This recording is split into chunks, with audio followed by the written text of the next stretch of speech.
Dernière étape de notre voyage, la région de Saint-Flour, située à l'est du département. Vous y découvrirez une extraordinaire diversité de paysages qui s'étendent des gorges de la Truyère au massif boisé de la Margeride et jusqu'au vaste plateau volcanique de la Planaise, l'une des plus grandes zones agricoles d'Auvergne. Benoît Paret est un ancien journaliste. Pendant 20 ans, il a couvert toute l'actualité de Saint-Flour et de sa région, qu'il connaît comme personne. Il s'attache aujourd'hui à faire découvrir les richesses du patrimoine saint-flourin. Pour cela, il faut prendre de la hauteur. Ce matin, Benoît va vivre une expérience unique. Sur l'aérodrome de Saint-Flour, il retrouve un passionné d'ornithologie. Christian Moulec est le seul homme au monde à voler en ULM avec des oiseaux. Bonjour Christian. Bonjour Benoît. Ça va? Bienvenue. Ouais. Alors c'est toi qui voles avec les oiseaux. Alors, je vole depuis plus de 20 ans avec les oiseaux, une quinzaine d'espèces différentes. Et depuis 2008 seulement, eh bien, je me suis dit je vais faire profiter de ce que je vis avec les oiseaux à des passagers, à un public. Les compagnons de vol du jour, ce sont ces oies, des bernaches nonnettes, des oiseaux migrateurs que Christian bichonne depuis leur naissance. C'est vraiment depuis qu'elles sont toutes petites qu'elles te connaissent, qu'elles te... Ah, si on veut voler avec des oiseaux, c'est indispensable que ces animaux nous considèrent un peu comme les parents. Ça m'oblige à vivre avec elles en permanence. Les premiers mois, elles sont dans la maison, dans notre ferme, elles vivent avec nous. Eh bien, on va s'équiper. D'accord. Alors tu seras assis à l'avant de l'ULM. Tu pourras toucher, caresser les oiseaux. Hein. Ah. Bien, je vais te mettre le casque. Voilà. Décollage immédiat. Pour 40 minutes d'un vol magique au-dessus de la Planaise de Saint-Flour.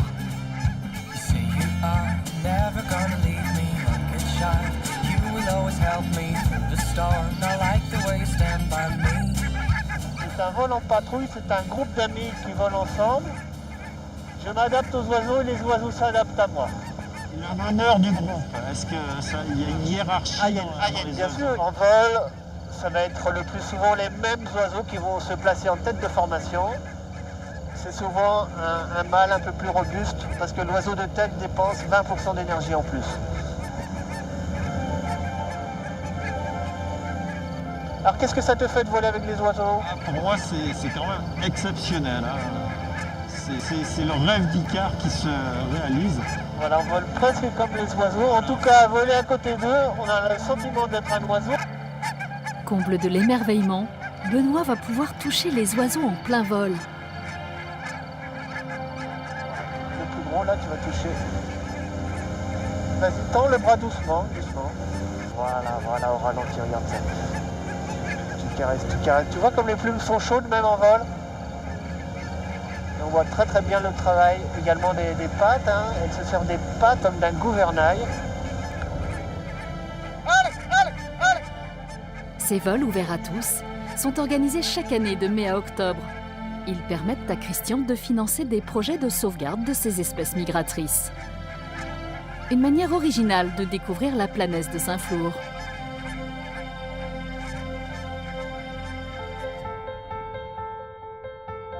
La Planaise. À 1000 mètres d'altitude, ce vaste plateau agricole est formé par les coulées de lave du volcan cantalien. Le climat est rude et la terre d'une exceptionnelle fertilité. C'est ici que Gérard Sibiel cultive la lentille blonde, une variété spécifique à la Planaise. Bonjour Gérard. Bonjour Benoît. Je vois que tu vérifies tes lentilles, elles en sont où? Là, elles sont en floraison, là. Et bon, ça tombe très bien, là. Elles sont belles comme tout. Tu peux me montrer comment ça se présente? Ah oui, il n'y a pas de problème. Donc voilà. Là, il y a déjà 2 petites fleurs. Et là-dedans, il va naître une gousse où il y aura 2 lentilles.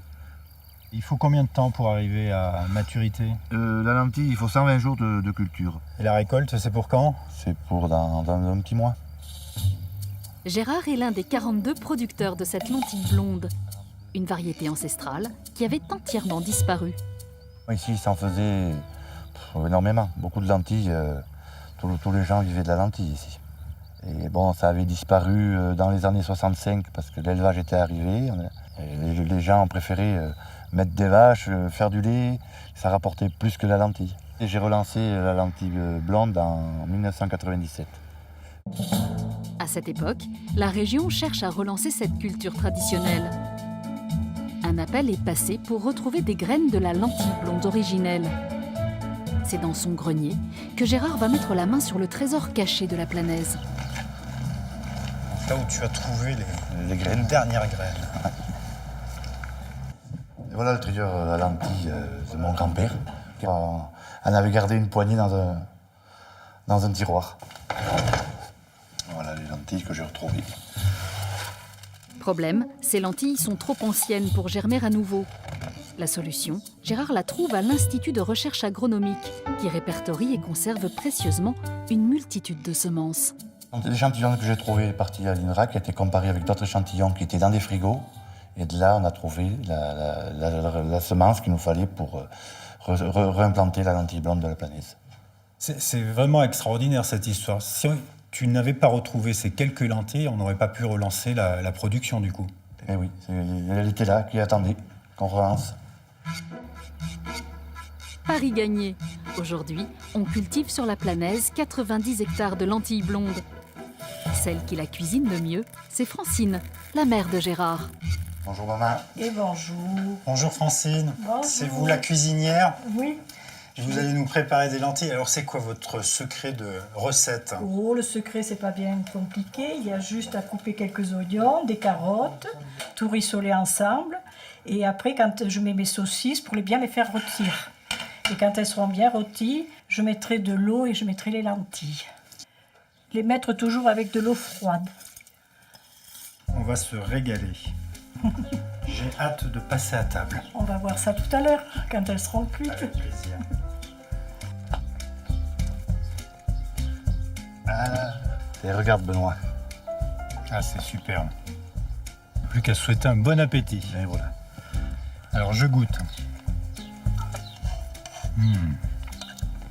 Ah, elles sont cuites à point, al dente, avec ce petit goût sucré de la lentille Oui, qui lui mais est spécifique. Encore merci, hein, Avec le goût de la je me régale. Le parfum de la saucisse aussi. C'est superbe.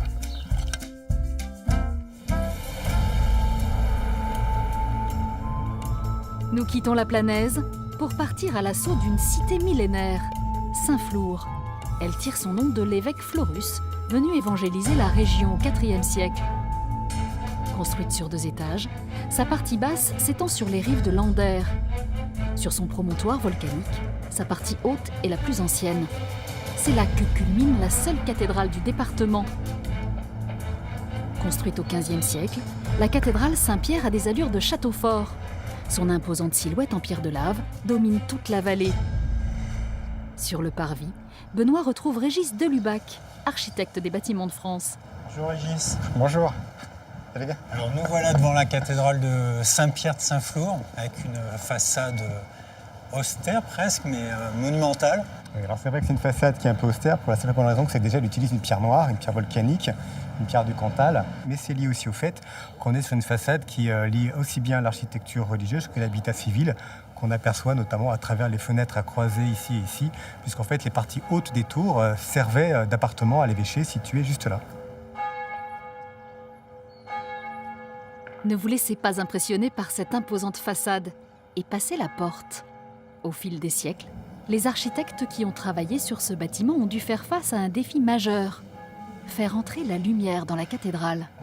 On est sur un bâtiment qui a été très modifié au XIXe siècle, modifié suite aux dommages subis après la Révolution. Et le principe, ça a été d'ouvrir en fait les bas-côtés, qui étaient ouverts avec des chapelles adjacentes, pour créer en fait 2 nefs supplémentaires.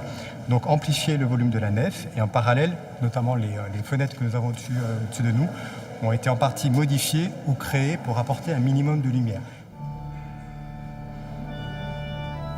Et il en fallait de la lumière pour faire briller les joyaux qu'elle renferme. Comme cette fresque du XVe siècle qui représente le purgatoire. Ou encore cette curiosité, un Christ noir qui a alimenté bien des fantasmes. Donc Régis, nous arrivons au pied du Christ noir, le fameux beau Christ noir de Saint-Flour. C'est un Christ roman, donc vraisemblablement conçu pour l'ancienne église, qui était donc une église abbatiale, qui dépendait de Cluny. C'est un Christ qui était probablement rehaussé de couleur. C'est le seul aujourd'hui dans le département à avoir un aspect noirci. C'est l'œuvre la plus ancienne de la cathédrale, puisque l'ensemble du mobilier a disparu à la Révolution. Une étude est actuellement en cours. On sait par exemple que les vêtements sont a priori des parties authentiques, les bras le seraient moins. Aujourd'hui encore, son aspect noirci reste un mystère pour les scientifiques qui l'ont étudié. Régis a tenu à nous montrer une autre spécificité de la cathédrale de Saint-Flour. Alors là, c'est l'accès de la tour sud, les anciens appartements. Les deux tours renferment des lieux de vie qui ont connu des locataires bien différents. Ah, c'est étonnant cet endroit. C'est quoi? C'est des appartements, Régis? Alors c'est pas surprenant d'avoir cette configuration-là dans la cathédrale, puisqu'en fait cette tour, la tour sud-ouest de la cathédrale, appartenait en fait à l'évêché. Et c'était une tour qui était plus en rapport avec les bâtiments de l'évêque qu'avec la cathédrale en elle-même. Donc on a des appartements avec une cheminée, le blason de l'évêque qui achevait la cathédrale à la fin du XVIe siècle, et une très belle peinture murale, effectivement, qui est plus en rapport avec les peintures civiles qu'avec les peintures religieuses. Donc on est dans les appartements de l'évêque. Plus étonnant encore, ces traces sur les murs. Elles témoignent de l'époque où cette pièce était transformée en prison. Cette salle a la particularité aussi d'avoir eu des graffitis faits à différentes époques, puisque la salle va changer d'usage. Et a priori, à un moment donné, il y a eu un peu de détention, donc ce qui fait qu'on a des graffitis qui datent du XVIe siècle. Pour terminer notre périple cantalien, mettons le cap au sud et partons à la découverte de Schötzegg. Un charmant village lové au creux d'une vallée verdoyante, aux frontières du Cantal, de l'Aveyron et de la Lozère. Pour nous guider dans ces ruelles, qui de mieux qu'une native du village? Bonjour Béatrice. Bonjour, Benoît. Tu m'emmènes visiter Schötzegg? Allez, c'est parti. Béatrice Sadron est responsable du patrimoine. Elle connaît bien cette architecture médiévale et ces superbes toits en lauze typiques de la région. Mais si Schötzegg est mondialement connue, c'est surtout pour ses 32 sources d'eau chaude. Une eau qui sort de terre à 82 degrés. Alors voilà, là on arrive à la source principale, la source du Par, la source la plus chaude et la plus abondante également. Alors le débit et la température ne varient jamais, quelles que soient les saisons. Alors cette eau arrive chaude à la surface, mais comment est-elle chauffée? En fait, l'eau que vous voyez, c'est de l'eau millénaire, c'est de la pluie et de la neige qui est tombée il y a des milliers d'années, qui est descendue jusqu'à 5 km de profondeur, qui est arrivée à 200 degrés et après, poussée par le gaz carbonique, elle remonte naturellement. Ensuite, l'eau circule sous la chaussée, c'est ça? Voilà, elle circule sous les trottoirs du village. Voilà, donc ici, on n'a jamais de neige sur les trottoirs et sur les rues. Alors ici, on comprend Schötzegg, ça a un lien avec eau chaude. Donc ici, Schötzegg, ça veut dire eau chaude. C'est un mélange de patois et de vieux français. Je peux mettre la main dessous? Oui. Vite, très vite. Hop. Voilà. Ouais, c'est chaud. Voilà, donc ça s'appelle la source du Par, puisqu'ici, on venait parer les cochons, enlever la soie, le poil. Les nettoyer. Voilà. Cette source la plus chaude d'Europe est utilisée depuis le Moyen-Âge pour chauffer tout le village grâce à un ingénieux système de canalisation.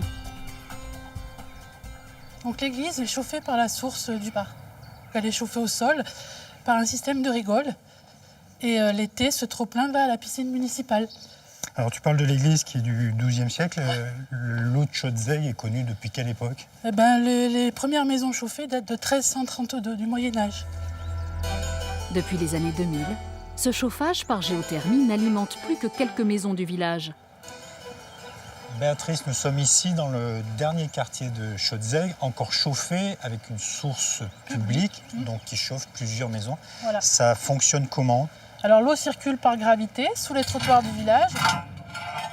Elle rentre dans les maisons, elle circule dans une rigole au sol et elle ressort de l'autre côté, là-bas, pour aller se jeter dans le ruisseau. Chauffage gratuit. Quasiment. Et il y a combien de maisons qui sont chauffées de cette façon? Alors il n'en reste plus que 40, puisque tout le réseau principal de la source du Parc a été supprimé pour le nouveau centre thermal et thermoludique de Schötzegg. Oui, parce qu'à Schötzegg, il n'y a pas simplement de chauffer les maisons, il y a du thermalisme. Et voilà, également. Comme plus de 2000 curistes chaque année, venez vous aussi profiter des bienfaits de cette eau miraculeuse, venue des entrailles de la terre. Nous quittons Schautzegg, le Cantal nous réserve une dernière surprise. Au détour d'un méandre de la Truyère, se détache la silhouette du viaduc de Garabi, une dentelle d'acier à la fois imposante et aérienne. Un ouvrage d'art unique, construit à la fin du XIXe siècle, qui défiait en son temps toutes les lois de la gravité. Au pied du viaduc, Benoît retrouve Patricia Rochaise, historienne de Garabi. Bonjour Patricia. Bonjour Benoît. Tu te passionnes depuis une dizaine d'années pour ce viaduc de Garabi, construit par Eiffel. Alors quelle était sa fonction il y a plus d'un siècle ? Alors ça a été vraiment le défi en fait de franchir cette gorge qui était profonde, abrupte. Il fallait dérouler une voie de chemin de fer la plus plane possible. Et donc le défi était de construire un ouvrage d'art d'exception. Alors est-ce que tu es déjà monté Benoît ? Non, jamais. T'as pas le vertige ? Ça va aller. Alors on y va. Mieux vaut ne pas avoir le vertige pour s'engager sur ce géant de fer de 122 mètres de haut et plus de 500 mètres de long, imaginé par l'architecte Léon Boyer. Waouh! Ah. D'ici, c'est déjà Exceptionnel, hein ? exceptionnel. On prend la mesure du gigantisme de l'ouvrage. Les chiffres donnent le tournis. 20 000 mètres cubes de granit, 3 000 tonnes de fer ont été nécessaires pour élaborer cet ouvrage spécialement conçu pour supporter le passage des trains. Alors là, tu vois, c'est vraiment la structure en fer qui permet une flexibilité au viaduc. Du coup, quand le train passe avec de lourdes charges, ça permet au viaduc d'avoir une certaine souplesse. D'accord, comme un système de suspension du coup. Exactement. Alors regarde cette structure d'acier là, c'est la marque de la société Eiffel. Et ce pont, il a été construit 5 ans avant la Tour Eiffel. Ça a été vraiment le laboratoire de la Tour Eiffel. Et tu retrouves ces croix de Saint-André.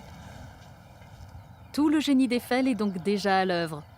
À l'époque, en 1888, la construction d'un tel viaduc relève de l'exploit technique et humain.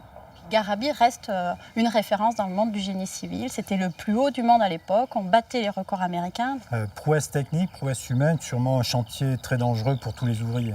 Oui, c'était un chantier très dangereux et puis qui a demandé quand même beaucoup de main-d'œuvre. 400 ouvriers au total qui ont œuvré pendant 4 ans pour construire ce viaduc. Il faut bien se mettre en tête qu'ici, il n'y avait rien à la fin du 19e siècle. Et donc, il fallait loger les ouvriers, il fallait ramener toute la structure. Tout était usiné à Levallois-Perret dans l'usine de Gustave Eiffel, près de Paris. Et puis ramené jusqu'à Neussargues, donc la gare la plus proche. Et ensuite, c'était par camion hippomobile ou avec des bœufs qu'on amenait toute la structure, morceau par morceau, et qu'on assemblait le mécano géant. La structure semble de plus en plus légère. On est vraiment au-dessus du vide. C'est impressionnant à cet endroit-là. Et là, on arrive vraiment au sommet de l'arche, tu vois. Un siècle après sa construction, le viaduc est toujours debout. Il a été repeint en rouge en 1998, un clin d'œil à la couleur initiale de la Tour Eiffel. Car comme elle, le viaduc est devenu une star. Est-ce que tu te souviens, Benoît, qu'il était quand même sur le billet de 200 francs, notre viaduc de Garabi?